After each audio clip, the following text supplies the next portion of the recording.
The status quo isn't good enough.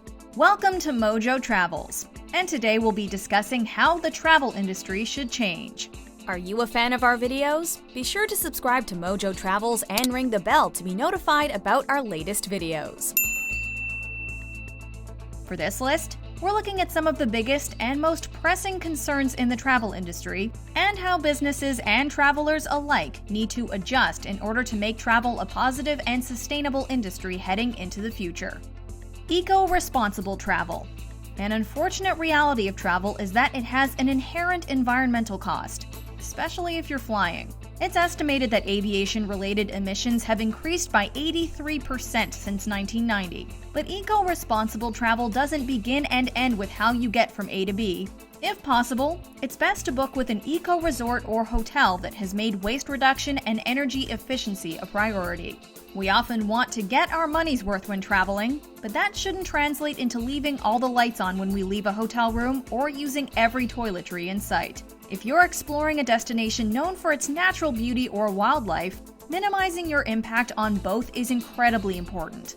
Human activity is having an unprecedented impact on the state of the natural world. If we're interested in continuing to explore all it has to offer, we need to protect it. The modernization of transportation technology. In order to diminish the impact of travel on the environment, there are thousands of people who have sworn off flying altogether. Realistically, however, air travel is unlikely to disappear without some new groundbreaking alternative being presented. With no such invention on the immediate horizon, we need to make whatever difference we can within the framework of the current industry. A good place to start is replacing outdated fleets of planes with more fuel-efficient models. This isn't cheap, but it's better than having to place limitations on international travel for fear of its ecological impact.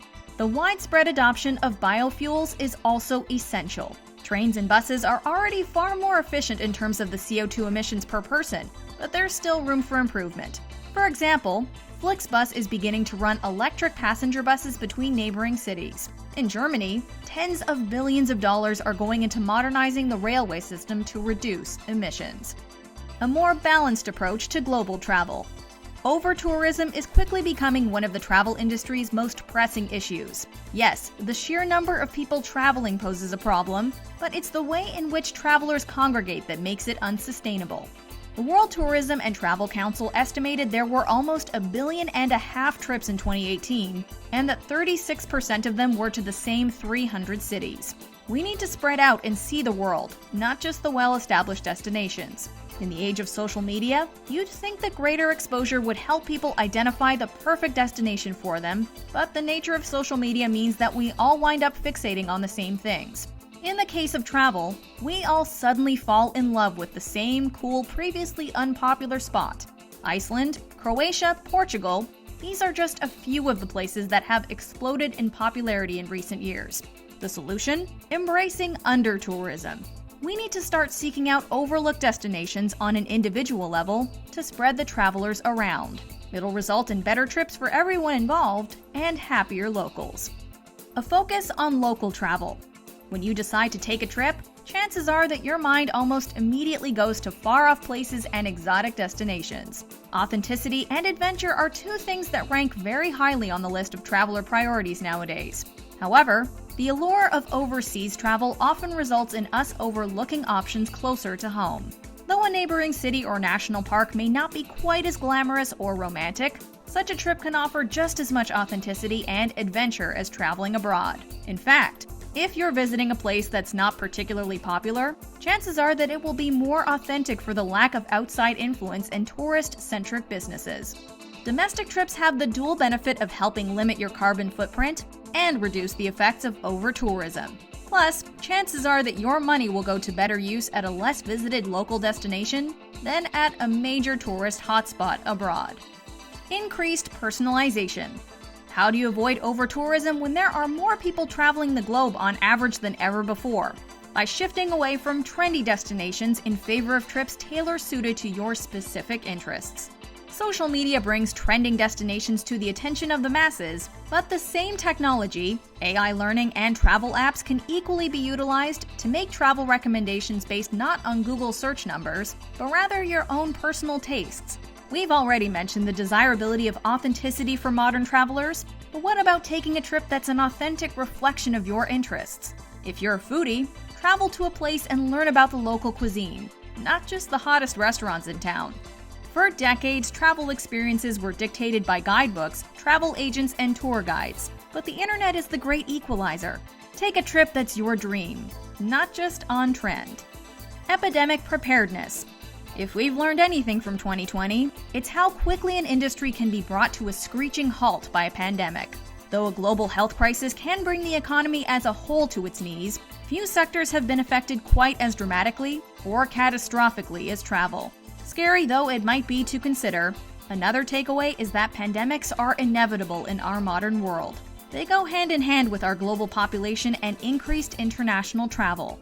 The travel industry was revealed to be woefully unprepared for a pandemic. The silver lining is that in order for the industry to survive, it will be forced to put protocols and contingency plans in place, and these will need to be multifaceted. Major players in the industry like airlines, hotel chains, airports, and booking services will need to have measures that protect their employees, the customer, and their financial stability in times of crisis. Increased flexibility, i.e. the ability to postpone trips indefinitely without losing the investment, will likely become an essential incentive to get people booking again. Greater protection of attractions and landmarks. Our world is home to countless human-made and natural wonders. Unfortunately, the sense of awe that they inspire attracts travelers in droves. And when these spaces, monuments, and sites are made to weather the unprecedented numbers of tourists driving the travel industry, they suffer as a result. This is one of the biggest concerns with over-tourism. Erosion, both literal and cultural. Machu Picchu, Peru's iconic mountaintop citadel, has become so popular that the country has to limit the number of daily visitors. This is the right response, and one that needs to be emulated around the world or risk having these cherished attractions be damaged or destroyed. Iceland has had to put similar limitations in place to protect popular natural spaces from excessive foot traffic. As the people of Venice know all too well, over-tourism also negatively affects the atmosphere and local culture. Across the globe, a balance needs to be struck, ensuring that local communities see benefits. Tourism can be a major source of income for a nation, city, or region. Unfortunately, the potential benefits of tourism are limited in many communities for the very same reasons that trickle-down economics is widely considered to be a failed model. Yes, a tourism boom does bolster the local economy, but, especially in poor neighborhoods, the vast majority of profits are monopolized by major companies who originate outside the community. The ability of locals to capitalize on traveler interest is therefore limited to low-paying positions and/or seasonal work. Nowhere is this more apparent than with closed-gate resorts or all-inclusives that discourage travelers from going out into the local community. As new popular destinations emerge, concerted efforts need to be made to ensure that the tourism industry is a sustainable and locally focused one. That creates business opportunities for residents, allowing them to shape the tourism industry and benefit directly. Do you agree with our picks? Check out this other recent clip from MojoTravels, and be sure to subscribe and ring the bell to be notified about our latest videos.